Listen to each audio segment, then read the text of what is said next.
Hi guys, and welcome back to another podcast in cars. I'm not in the best mood, so I'm sorry this is going to be a short video. I've had more problems with my car. Yes, even more. That will be in Friday's video, I'm sure. But until then, let's enjoy a podcast in cars. As you can see, I am in my car, so yeah. Today's topic, I did put a poll on Instagram, and I was asking, would people prefer to see essentially like a power to weight ratio, so low horsepower but fun, or higher horsepower and in that right it's fun but yeah, or does modding your car lower reliability? That would have been a perfect topic for today, but what won on the poll was essentially the power to weight ratio argument and fun car argument. So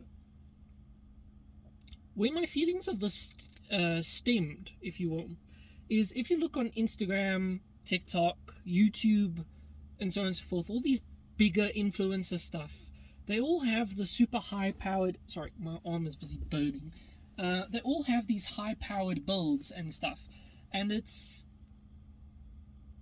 cool, to have 1,000 horsepower, 2,000 horsepower Supra, because, of course. Anyway, but what I've always personally felt is those cars are a little bit myth. I don't know how to explain myself properly there, but you're not really gonna enjoy driving it because it's always a handful to drive, if that makes sense. Because a lot of the times when you go that extreme with the modifications, there's a lot of heat that comes through, so it's a little bit uncomfortable to drive. There's a lot of noise. It's very expensive to drive. The fuel cost must be insane. The tires are obviously like almost drag slicks at this point, if not actual drag slicks. So I don't know, I feel like, and then it also becomes very limited in what you can do, because it becomes what is this doing? I feel like it's skew. I'm sorry. I feel like it becomes a little bit of a mission to drive, because it's like you're very limited then. You can either go on the highway and in a straight line, or you can go to a drag strip. Because to take it to a circuit with that much horsepower, generally speaking, something just popped and moved. At this point, I wouldn't put it past my car doing something new, to be honest. Anyway, but you can't really take it to a racetrack, because you're either just going to wheel spin, or there's going to be too much lag, or something. I have seen builds that are obviously track builds that have 1,000 horsepower, but usually they're running like nitrous or anti-lag systems to make the turbo spool faster, and so on and so forth, which not all tracks allow, mind you. So I don't know, I feel it becomes, sorry, my arm is burning. I feel it becomes a little bit of a task and a mission now to have your car and have it run and have it drive and stuff, because oh my word, my arm looks huge, just muscles. Anyway, sorry. It just becomes a little bit of a mission to drive and stuff. I'm gonna just open that because it is a bit warm. I'm sorry if there's background noise. Okay. So I don't know. That's just always where I felt, and something I felt when my car was stock was how much fun I can have driving my car, despite the fact it has like no functional horsepower whatsoever. I can barely keep up with a stock Toyota Yaris. This is 100% slipping. Can we please not do this today, camera thing? Thanks. It's something I felt with my car being stock. I could barely keep up with the stock Yaris, as I was saying. However, I could mash my throttle, absolutely send it. The intake pipe would be screaming, the exhaust would be screaming. Please stop making noise. Oh my word, everything is so irritating. Anyway, everything would be screaming at the top of its lungs, and I'd be doing 40. Like, I'm going nowhere, and it's great in its own regard. Obviously, I suppose you want it to be a little bit more fast than that, because you don't want to just be overtaken by normal traffic, and so on and so forth. But it was something that really appealed to me, was a lower horsepower, but you can have so much more fun with it. And my turbo kit that I have now, despite giving me problems right now, is, I don't know, I feel like it's an absolutely amazing balance of being able to have that fun play, and like you can out accelerate a lot of the stuff on the road, not everything, but like a lot of the cars on the road you can out accelerate it, and then you just dump gears and it pops and it shoots flames and it's cool, but you're still not going excessive amounts of speed, if that makes sense. Because I mean, the only time you can really enjoy those 1,000+ horsepower cars is when you're on the highway, you're already doing 80 miles per hour, or maybe 80 kilometers per hour, so like 50 miles per hour. You put your foot down, I can guarantee it's probably going to light up its wheels even at that speed, and it'll accelerate viciously, but then you kind of can't enjoy it for more than like a few split seconds before you hit the speed limit, which I understand not everyone cares for, and people will fly past the speed limit anyway. But my meaning is, for me, what I've always enjoyed is the fact that I can thoroughly enjoy my car under the speed limit. When Jeremy Clarkson test drove the GT86, he was drifting it at 40 miles per hour, which is essentially our normal driving speed limit on normal public roads. And to me, that is brilliant. Absolutely brilliant. I don't need a car that you need 12,000 horsepower to get it to drift or do what you want it to do. I can thoroughly love and enjoy a simple car that doesn't make much horsepower but can play so well and so properly, if that makes sense. I don't know, the ability to play far outweighs the ability to destroy everything else for me, if that makes sense. Don't get me wrong, I do love it when we can all, show an M4 its place, or a Mustang, or even a Lamborghini or two. I do find that quite entertaining and quite fun, yes. However, again, my meaning is it becomes very limited, because where can you do that? Whilst I could roast an M4 at like any set of lights, and then you're sure after 80 kilometers per hour it's probably going to overtake me and fly past me, but I can have a good time up to the speed limit, maybe a little bit past the speed limit, because let's be honest, yeah. And then I can tap off and I'll be at the speed limit, and it's still reasonable, if that makes sense. I mean, I'm not on the highway doing now 300 kilometers per hour when the speed limit's so low. I don't mean to make it about like legal stuff, but I don't know, you get a sense of pleasure knowing that like the cops can't really do anything. They could maybe say, exuberant driving, and then try to get you for that. But at the end of the day, you're under the speed limit. You can have a pretty solid argument. Whilst if you're doing 300 on the highway, they're going to be like, so I need to take you to jail. I don't know if that makes sense to anybody, or if it's just me. Oh, camera, please. Well, I'm going to end the episode soon-ish anyway, but why? So yeah, that's kind of just my point right now of like, I don't know, I thoroughly enjoy a car that's got like, I don't know, if you speak to a lot of people, they always say the cars with like the really good power to weight ratios are the cars that mean more. So things like Caterhams and Ariel Atoms. I've got hiccups. Stuff like that, where they've got like a really good power to weight ratio, obviously, and they're just so handleable, if that's the correct term. You can just throw them at corners and it means nothing. I'd rather have a car that's slow in a straight line, but I can just play in the corners like left and right, than a car that's ridiculous in a straight line. However, every corner I have to come to, I have to like slow down tremendously to take it, because the car's grip won't allow me because of just how the power is. I mean, it's almost like a Mustang argument when you start getting to those 1,000 horsepower supers. Sorry for the super boys, I don't mean to actually be picking on you. I mean, we can be talking about 1,000 horsepower Lamborghinis, R8s, whatever, BMs, it doesn't actually matter. My meaning is it's what comes to mind. Anyway, so, you know, it almost becomes a Mustang argument of Mustangs are great, and you can put your foot down and they'll go in a straight line and a drag strip perfectly well. However, you try to take a corner and Mustang does the crowd trick, makes the crowd disappear into a cloud of red dust. Anyway, moving on.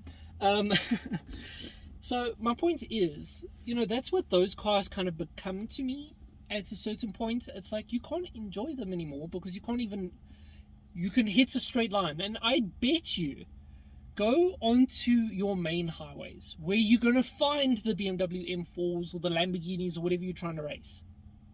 Go into those main highways. What's the longest straight?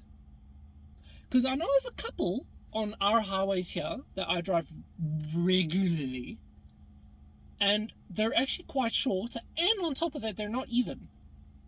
So if you move a lane, which isn't terrible in those higher horsepower cars, but if you move a lane, there's going to be a bump in the road.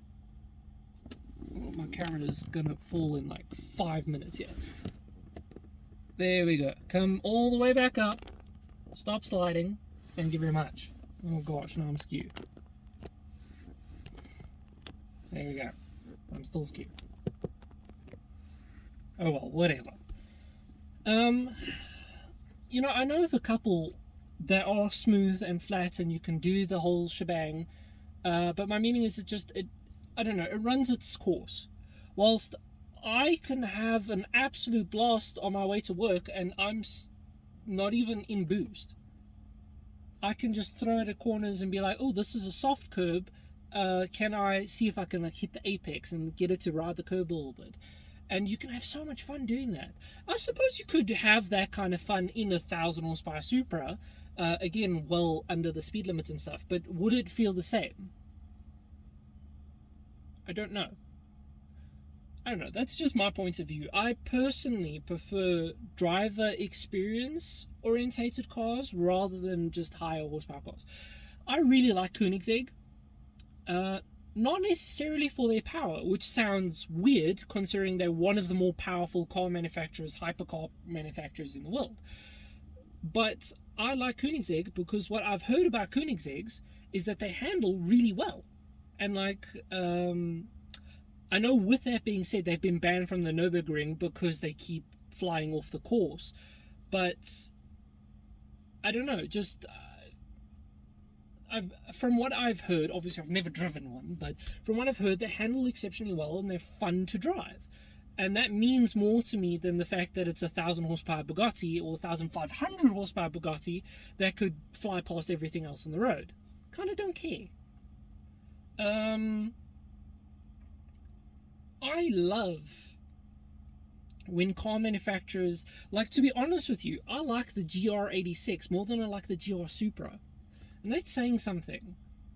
I like the GR Supra's body, don't get me wrong, it's absolutely gorgeous. We all know where I stand on the BMW engine, but past like that stuff, I feel like, because I have been in one and I've been for a ride in one, and it just lights up its wheels and it spins.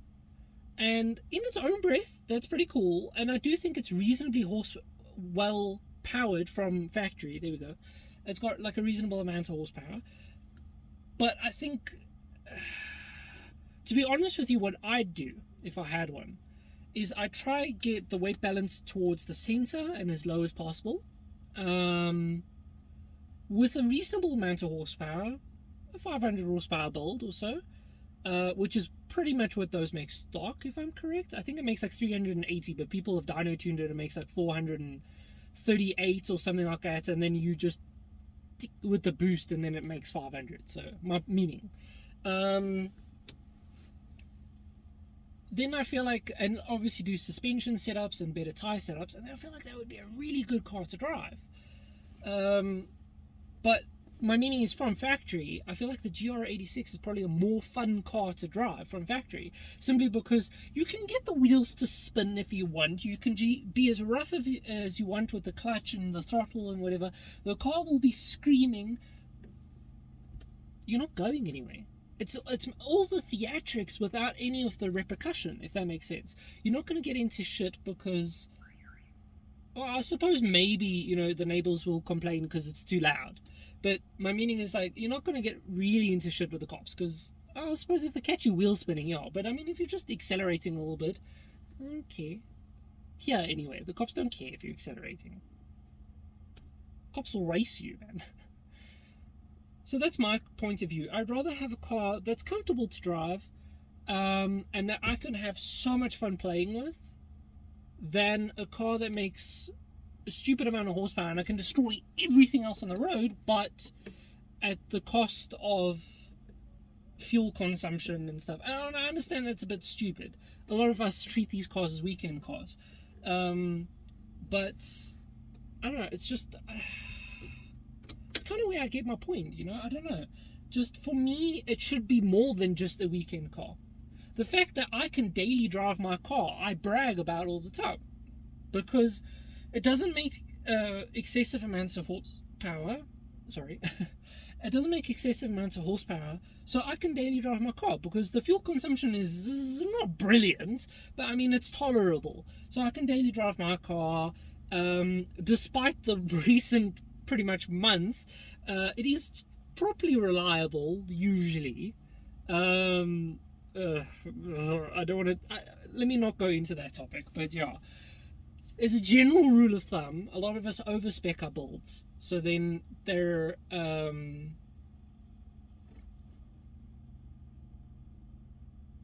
more reliable, if that makes sense. I don't know. I think I should just end the episode here because I'm kind of rambling at this point and repeating myself. I don't know. I prefer, in short, I just prefer a car that I can climb into, start, drive, have an absolute blast. I don't really have to worry about keeping an eye on the speedo.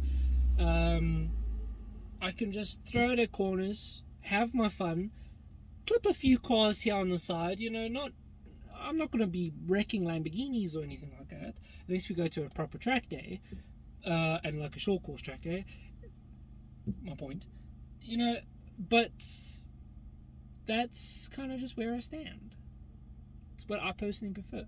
Let me know down in the comments below what you guys prefer.